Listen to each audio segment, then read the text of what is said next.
Welcome to the Ensign College Thrive podcast. I'm Bruce Cush, president of Ensign College, and I'm joined by my co-host Greg Fox, associate director of employer and alumni relations at Ensign College. This podcast explores the intersection of leadership, resilience, and faith. In each episode, we discuss the significance of gospel-centered living in our professional and personal journeys and how we strive to grow as capable and trusted disciples of Jesus Christ. Today, we're pleased to welcome Derek Miller, the president and CEO of the Utah Chamber, the state's largest and longest-serving business association and the voice of business in Utah. In this role, Derek leads efforts to strengthen Utah's economy and support businesses across the state. In addition to these responsibilities, Derek also serves as an Area 70 for the Church of Jesus Christ of Latter-day Saints in the Utah area. Previously, Derek served as president and CEO of the World Trade Center of Utah and held senior leadership roles in state government, including chief of staff to Governor Gary Herbert and managing director of the Governor's Office of Economic Development under Governor John Huntsman. Earlier in his career, he worked in Washington, D.C. as a management consultant and as legal counsel for the U.S. House of Representatives. Derek is a graduate of the J. Reuben Clark Law School and holds a Master of Public Administration degree from Brigham Young University. He and his wife Laura live in Salt Lake City and enjoy spending time with their family in the temple and the mountains. We're very excited for today's conversation on leadership, service, and building strong communities. So Derek, welcome to the Thrive podcast. Thank you very much. Welcome, Derek. Thank you. Derek, it's great to have you with us today. We're honored that you would come and spend this time with us to participate in our podcast. You know, you have served in business and government, international trade. I think it would be really interesting to understand how your career path has evolved, how it's unfolded, maybe a little bit about your education and why you chose the educational paths you did. And a question, too, that I have is, when did you kind of know that the path that you have ended up on was the path that you really wanted to pursue? Well, thank you for having me. Thanks to both of you. I'm going to put the answer to this question under the theme Providential serendipity. Okay. Is how I usually describe my career path. Nothing that I've ever done did I ever expect to do nor set out to do. The education part was probably the easiest. I grew up in Provo. Both my parents taught at BYU. For me, going to BYU was an extension of high school. One day I pulled out of the driveway and turned left and went to high school, and the next day I pulled out of the driveway and turned right and drove to BYU. So, but I loved BYU and loved my experience there. I got my undergraduate there. I got a master's in public administration, and I got my law degree, my JD there. So I called them the 3 degrees of glory. That's great. After that, it was really just one step at a time. I always really was jealous of people that had, their 5-year plan, their 10-year plan. They knew exactly what they wanted to do. When I tried to think that way, it was just very stressful. It did not sit well with me. And what I've learned over, my past 25-year professional career, I assume it'll be true for the next 25 years, it was just sort of one step at a time. And that's the providential part of it. And the serendipity part of it is that opportunities came to me that I didn't expect, but I knew they were the right thing at that time. Mm-hmm. And so you've asked this good question of how did I know? Well, it's how I felt. I took the step. I felt good about it. I took that leap of faith, and then I knew it was the right step to take. Yeah. And every once in a while, there were course corrections along the way. Yep. Not just minor, but major course corrections. But again, I just, relied on the guidance of the Holy Ghost. Yeah, I can very much relate to that because I was the same way. I was always envious of people who said, when I grow up, I'm going to do this. And they grew up and they did that. And it didn't work that way for me either. Yeah. So you are the leader of the largest business association in a state that is one of the top ranked in the nation for employment, for the economy, overall quality of life, and it's been that way for a good long time. So what's it like to be the CEO of the Salt Lake Chamber and to get up every day and to come to work, and the people that you meet, the travel that you do, the representation that that you make for the state of Utah? As we were talking before we began, there's probably very few people in the state of Utah that are as influential in terms of what's happening in the state as you are and the work that you're leading with the chamber. So just tell us what it's like to be you and to do the work that you're doing. Well, first of all, I feel very blessed and very lucky to not just live in Utah, but to be involved, be part of the team that's helping to keep this state great. And you're absolutely right. We do live in a remarkable place. I hope that every single person, whether they're a lifelong resident of Utah, whether they're a transplant to Utah, or whether they're, like many of your students, just here for a short period of time, I hope they really appreciate what a special place this is and what a special time it is. One of the lowest unemployment rates in the country for now 2 decades. One of the fastest job growth rates in the country for now over 2 decades. The way I would answer this quickly is to say, and I say it with a pleading in my voice, let us all remember that this didn't happen by accident, that it didn't happen by happenstance. It took a lot of hard work over many years. For me, it's like the law of the harvest. The great things that we are enjoying in our economy today are because of good decisions that were made 15 and 20 years ago. I think about Governor Levitt and the foresight that he had and the decisions that he made that helped us take advantage of the dot-com boom and this technology growth and what we call Silicon Slopes today there at the point of the mountain where the Utah Valley and the Salt Lake Valley meet. It's because of the good decisions that Governor Levitt and the vision that he had 20 years before the first tech companies actually started at Silicon Slopes, which was Adobe, which actually relocated to Utah because of good work that Governor Huntsman did.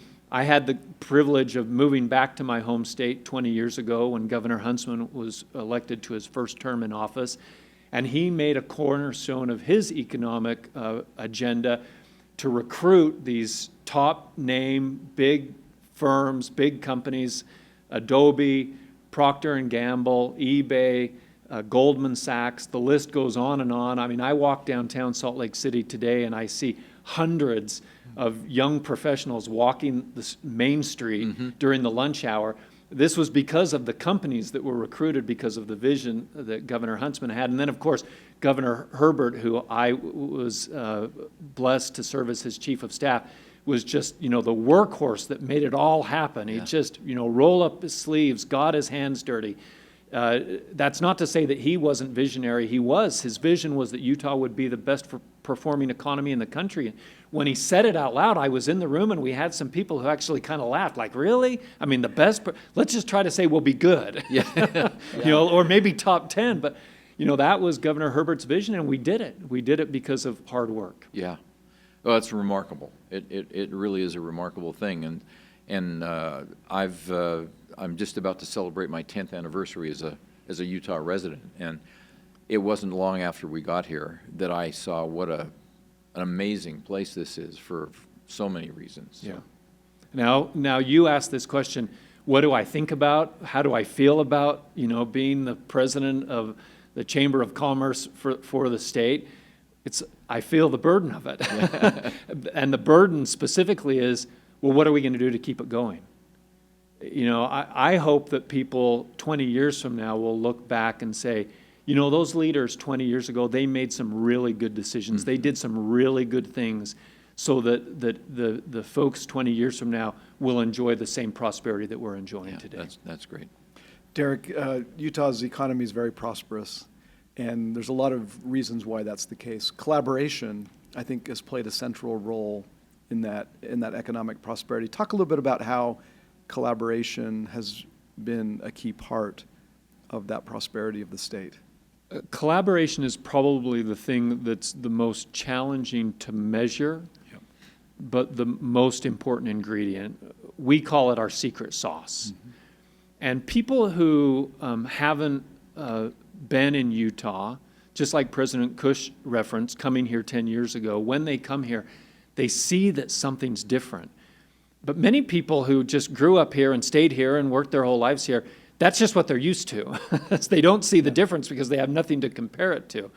But for the rest of us, like you, President Cush, and myself, I started my career in Washington, D.C., and so I saw a big contrast in how things work in Utah versus how they worked in Washington, D.C., or maybe better to say how they didn't work in Washington, D.C. But having said that, when I think about this collaboration, the first word that I combine it with is our heritage, because we have a heritage of collaboration. You know, when those early pioneers came here, and when they went up to Ensign Peak, the namesake of this institution, I've got to believe that they thought two things. Number one, they thought, this is going to take a lot of hard work. Yes. I mean, think about where they came from, the banks of the Mississippi River. You could not have find a more verdant, green, luscious area of our country. And then to come to a high mountain desert where there was a single standing tree in all of the Salt Lake Valley. I mean, anybody who wants to know what the Salt Lake Valley used to look like, the next time you fly out of our airport, just look to the west towards the Great Salt Lake. Yeah. I mean, that's what the whole valley looked like. Yeah.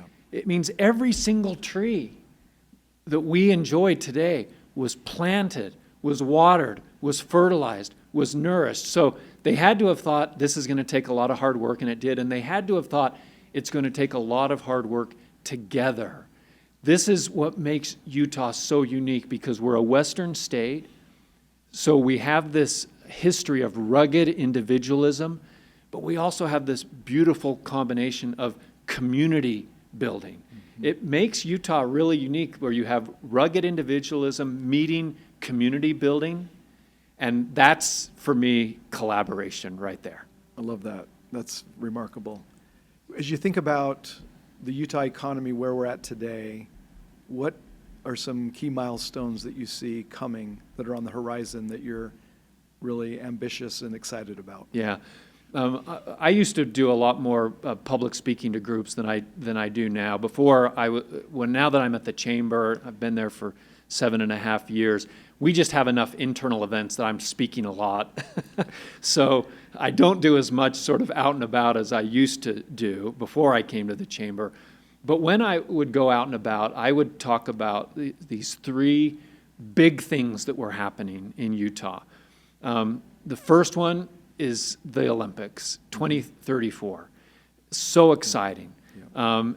And here's what I'm really excited about for the Olympics. When we had the Olympics in 2002, it was sort of the unveiling of Utah to the world.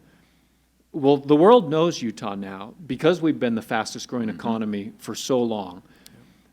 So we don't need to think about that as our opportunity. What we need to think about is, what will we do in preparation for the Olympics that will have a lasting impact? I think about some of the cool things that happened in 2002. There was a rebuild of I-15. We got tracks. We got front runner. What are some of the really big projects that we could work on as a state that are related to the 2034 Olympics, but will have a life and an impact much longer than that? The second one I think about is the continued growth of our Silicon Slopes, of the point of the mountain. We're going through this AI revolution. It really will be. I mean, we had the Industrial Revolution, then we had the Information Revolution, and now we're having the AI revolution, and it will be just as big, if not bigger. What does this mean for our tech companies, which are such an important part of our ecosystem? And then the third one I'd mention is the inland port, and this is one that a lot of people don't know about and a lot of people don't think about, but the concept of the inland port was born out of this idea of, how do we make Utah a center of commerce for not just the Intermountain West, but for the western U.S. Mm-hmm. The ports that are along our western shore, like L.A. and Long Beach and Seattle, they cannot grow anymore. They're constrained. Which means that there's an opportunity for inland ports, regional ports all throughout the state of Utah, which will, again, drive infrastructure, and infrastructure drives the economy. Wonderful. Thank you. Derek, you've served in a lot of leadership positions. I want to talk about leadership in general, but certainly you're in a significant leadership role now with the chamber. But you've served as a bishop twice. You've served as a young single adult stake president.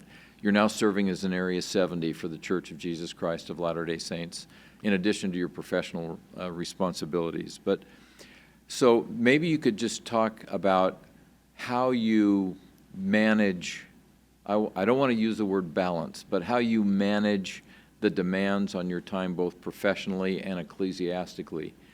But maybe a lesson or two that you've learned about leadership, and is there a particular Elder Miller point of view in terms of your ministry now as a 70? Yeah, thank you for the question.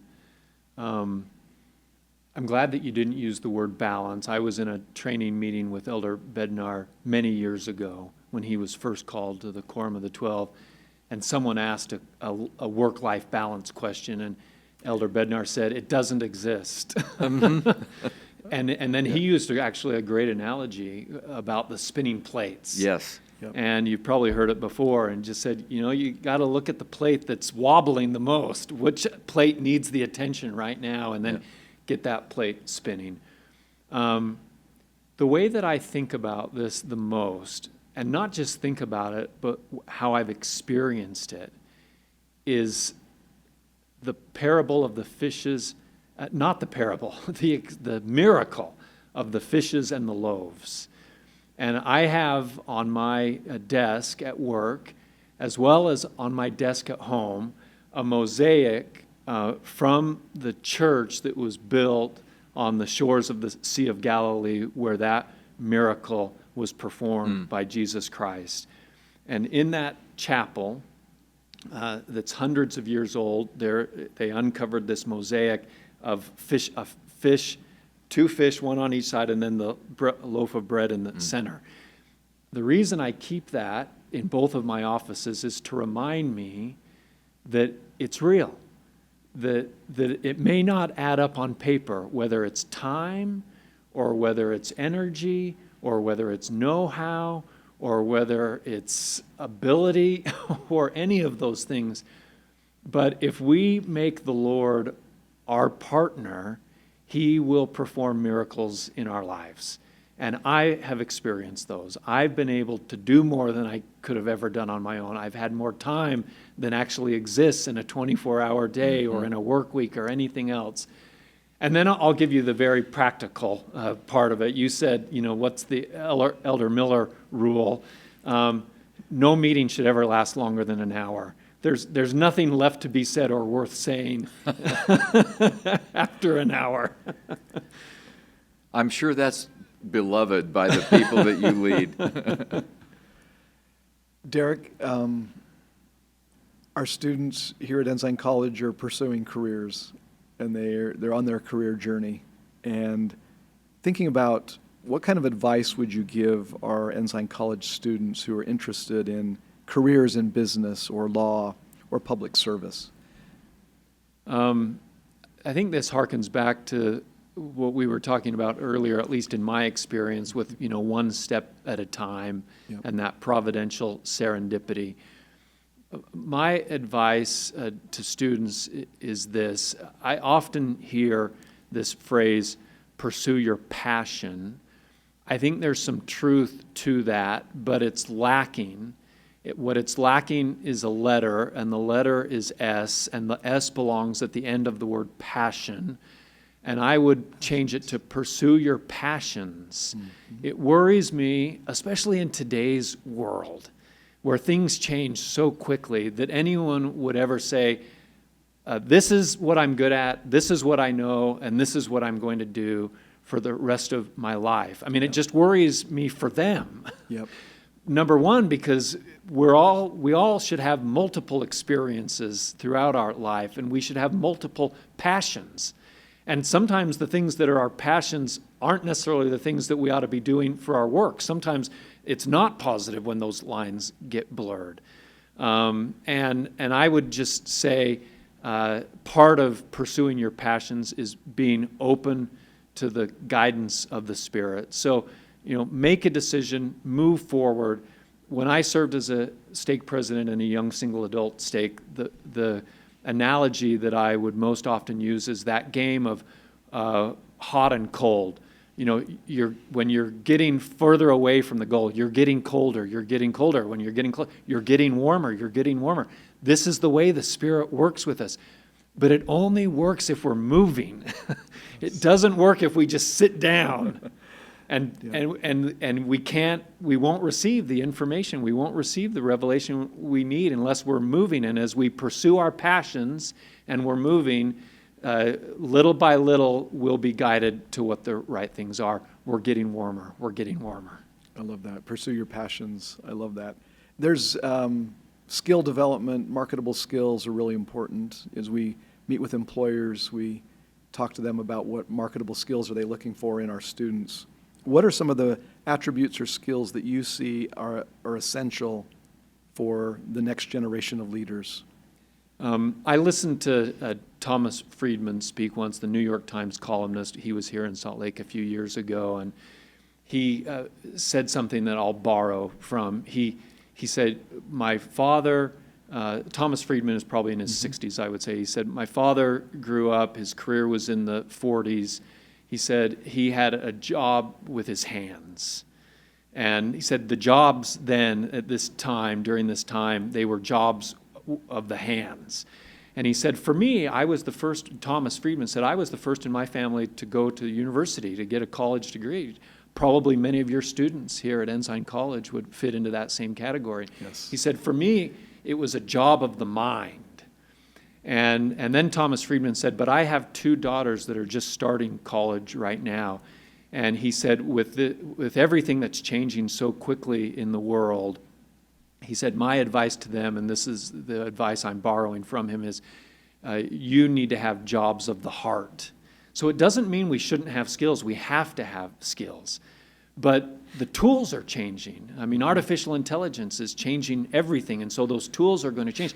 5 years ago, the chamber led an effort at the legislature so that every high school student would have to take a computer science class, and specifically in coding.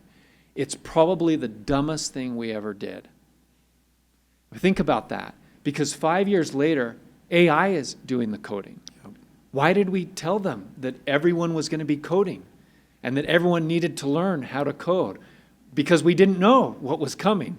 So are hard skills important? Yes, but the flexibility that will come will be having jobs of the heart.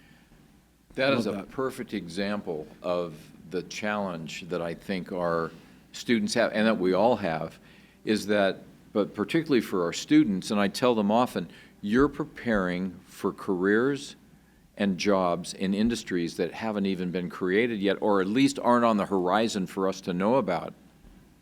And so they've got to be able to know how to learn, to be agile, to be able to take what they've learned in one place and apply it in another place.